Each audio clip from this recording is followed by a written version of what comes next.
السميع العليم من الشيطان الرجيم. السلام عليكم ورحمة الله وبركاته.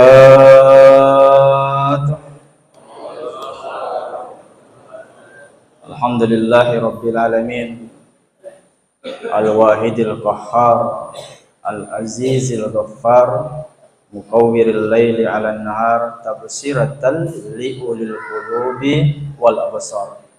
Asyhadu an la ilaha illallah wahdahu la syarika lah wa asyhadu anna sayyidana Muhammadan abduhu wa rasuluhu la nabiyya ba'd. Segala puji dan kebesaran hanya milik Allah Subhanahu wa taala. Salawat beserta salam kepada junjungan kita Nabiullah Mustafa Muhammad sallallahu alaihi wasallam.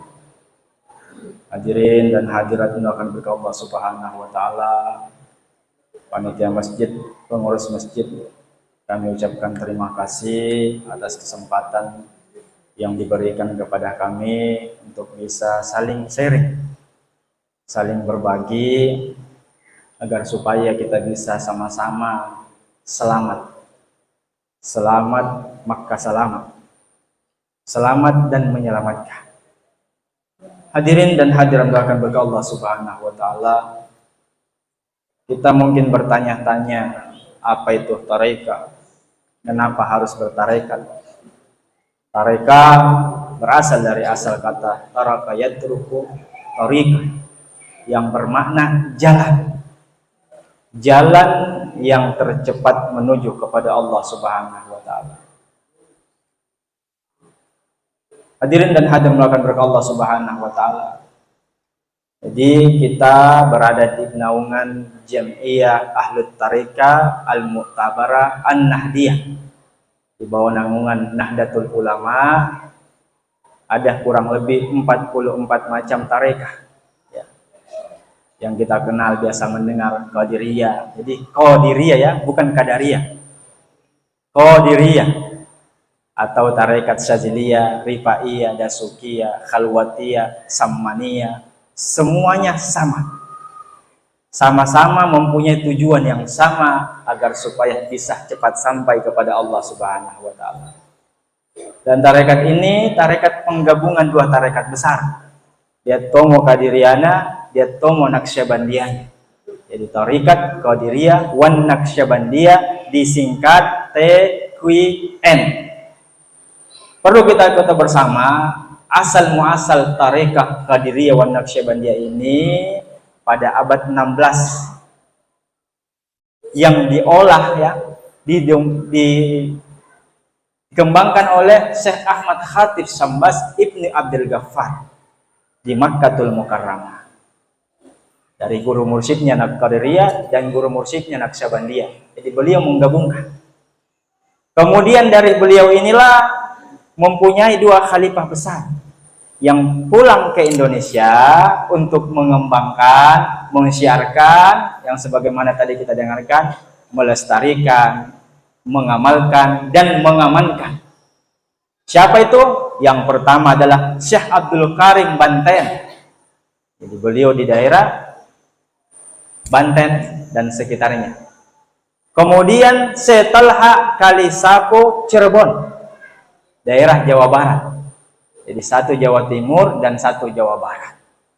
Kemudian dari Syekh Abdul Karim Banten ada namanya Syekh Mragen, ada di Surabaya itu. Kemudian dari Syekh Talha ada Syekh Abdullah Mubarak bin Nur Muhammad. Kemudian dari Syekh Abdullah Mubarak bin Nur Muhammad kepada anaknya Syekh Ahmad Sahibul Wafa Tajul Arifin. Dari sinilah kami dari jalur sebelah sini, Syekh Talha Syibon, kemudian Syekh Abdullah Mubarak bin Nur Muhammad, kemudian dari Aba Anom sampai kepada Kiai Haji Muhammad Ali Hanafi Akbar di Surabaya. Jadi beliau Aba Anom mengangkat wakil-wakil talqin agar supaya memudahkan orang, tidak perlu lagi datang ke Suruyah Laya, tidak perlu lagi datang ke sana untuk menerima ilmu ini. Jadi memudahkan kita. Kemudian dari Aba Ali, Syekh Kiai Muhammad Ali Hanafi Akbar ini, beliau diamanahkan mengangkat wakil-wakil talqin, diantaranya Kiai Haji Muhammad Adam Jafri, Kiai Haji Abdullah Faki, Kiai Haji Ramli, kemudian saya sendiri, untuk memudahkan kita semua yang ada di Sulawesi Barat. Dulu ya, kalau kita mau belajar tarekat, capui biayata untuk mencari seorang guru mursyid. Setelah habis biaya kesana kemari, kemudian biasanya sampai di sana tidak langsung diberikan ilmu ini. Disuruh dulu puasa 40 hari, bahkan terkadang ditanam di dalam kubur 1 minggu, atau bahkan ditempatkan di tempat kolong kambing di dalam pemeliharaan kambing di situ 40 hari, digempelin dan seterusnya, diuji dan seterusnya. Jadi sekarang mudah semuanya, dipermudah semua. Karena dunia semakin tua. Jadi kalau tidak belajar kita tarekat, tidak sempurna Islam tak. Kenapa tidak sempurna? Karena para penyebar Islam itu semuanya bertarekat. Tarekat nasanya. Syekh Jumadil Kubra, nenek moyangnya Wali Songo di Tosora, di Wajo, beliau ahlu tarekat. Sunan Gresik, Syekh Maulana Malik Ibrahim, bapak dari Sunan Ampel, beliau bertarekat. Murid daripada para Wali Songo, Syekh Salabose, Syekh Abdul Mannan, beliau bertarekat. Syekh Yusuf Tajul Khalwatiyah di Goa, beliau bertarekat. Kiai Haji Muhammad Tahir, beliau bertarekat, walaupun bukan mursyid. Jadi berarti syariat ini tidak cukup kalau orang belajar syariat saja. Jadi tidak cukup kalau seseorang hanya bersyariat saja. Harus bertarekat juga. Makanya tarekat itu diistilahkan sebagai jalan tercepat menuju kepada Allah Subhanahu wa taala. Jadi pernah suatu ketika Sayyidina Ali bin Abi Thalib karramallahu wajha bertanya kepada baginda Rasul Muhammad SAW.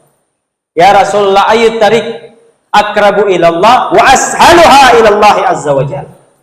Ya Rasulullah, manakah jalan sedekat-dekatnya, semudah-mudahnya untuk bisa sampai kepada Allah Subhanahu wa taala? Rasulullah SAW bersabda, zikrullah, berzikir kepada Allah Subhanahu wa taala. Sayyidina Ali kemudian kembali bertanya, kullun nas yazkurullah, semua orang berzikir kepada Allah. Rasulullah kembali menjawab, la taqumus sa'ata la yabqa minal ard la ilaha illallah Allah Allah Allah. Jadi kiamat tidak akan datang sehingga tidak ada lagi di dunia ini yang mengucapkan la ilaha illallah Allah Allah. Gammid ainak ya Ali, tutup kedua matamu ya Ali, wasma, dan dengarkan. Disitulah awal mula yang ada namanya talqin zikir atau baiat zikir. Di situ nih awalnya. Sehingga ada istilah baiat. Baiat dalam tanda kutip di sini talqin zikir. Kenapa mesti harus ada talqin? Talqin itu dalam bahasa tekstualnya diisi rohani kita, kalbu kita dengan bibit tauhid kalimat la ilaha illallah. Atau dalam bahasa lain, menyambungkan rohani kita dengan rohani para wali-walinya Allah Subhanahu wa taala, terutama ahlus silsilah tarekat. Ya, terutama ahlus silsilah at-tarekat. Sehingga rohani kita tersambung. Yang awalnya tidak jelas, mencari mana kebenaran ini, mana yang betul ini beragama. Sehingga dengan mengenal tarekat, kita sudah bisa sampai kepada Allah Subhanahu wa taala. Hadirin dan hadirat doakan berkah Allah Subhanahu wa taala. Sehingga di dalam hadis yang lain dikatakan, kuntu kanzam makhfiyah. Jadi Allah berfirman, kuntu, saya adalah perbendaharaan yang tersembunyi. Fa'abtu an urafa fa khalaqtu khalqa. Aku ingin dikenal, ingin dicintai.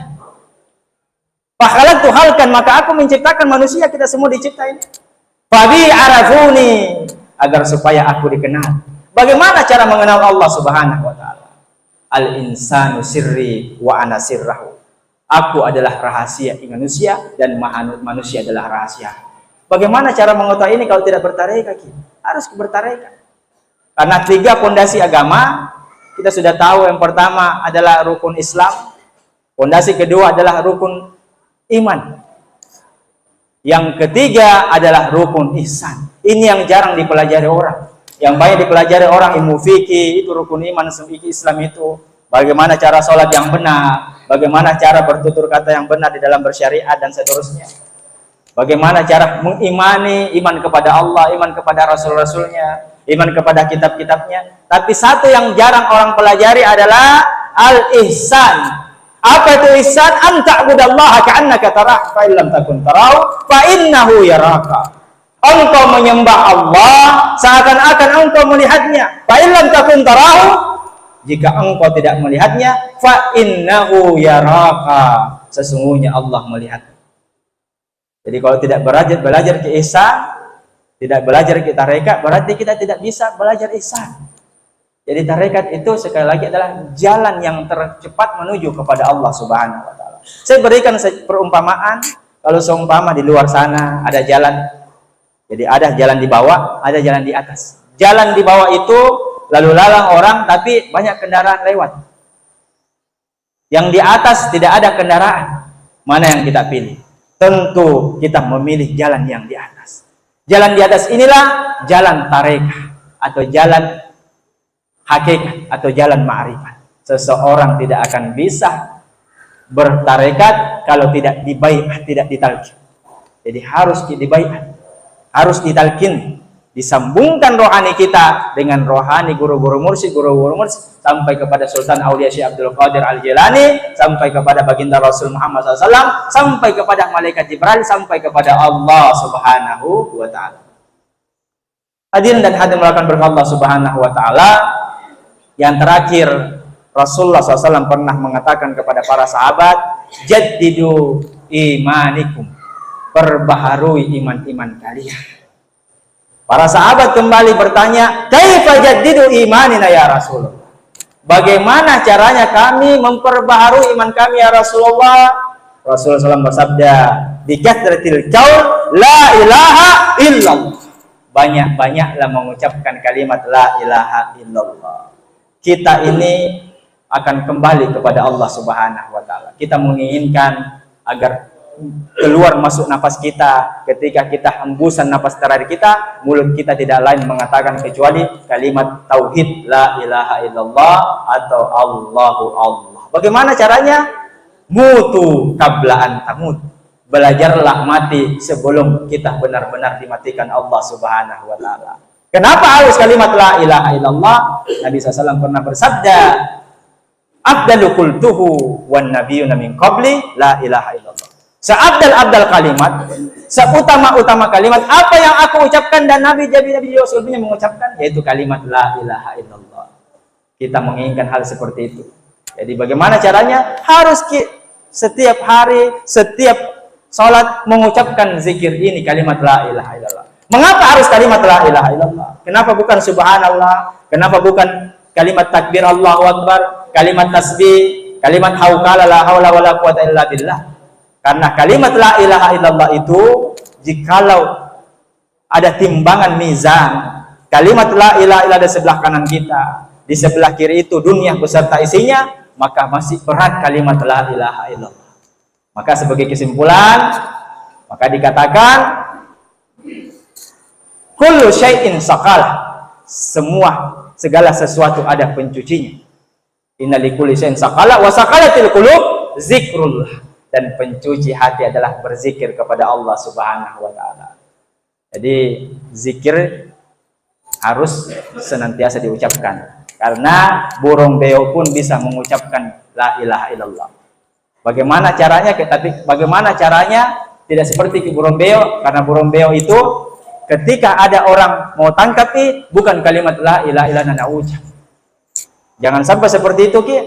Atau seperti kalbun mu'allam, maaf, anjing itu kalau dipelihara mulai dari kecil, dididik dari kecil, dia akan menjadi terdidik, dia akan mengenal tuannya. Makanya dikatakan kalbul mu'allam, anjing yang terdidik.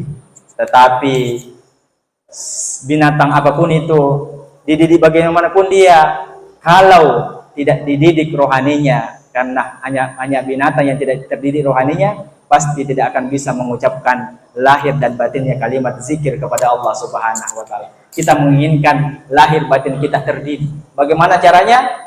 Harus diisi rohanita dengan zikrullah. Karena tubuh kita ini bukan hanya satu, terdiri dari 3. Jasad kita akan kembali ke tanah. Napas kita ini dia akan kembali ke barzakh, dan ruh kita akan kembali pulang menuju kepada Allah Subhanahu wa taala. Tetapi orang yang tahu pulang dia bisa menuju kepada Allah Subhanahu wa taala. Bagaimana caranya agar supaya ruh kita ini kembali tahu jalan, kembali pulang? Maka seseorang harus belajar tarekah. Sebagai kesimpulan, mari kita rapatkan di sini sabta, kita akan ditalkin, dibaiat, diisi rohani kita, diisi kalbu kita dengan kalimat la ilaha illallah. Belajar mati sebelum benar-benar mati. Belajar mati sebelum benar-benar mati. Jadi sebagai kesimpulan sekali lagi, mari yang gunakan ini kesempatan, gunakan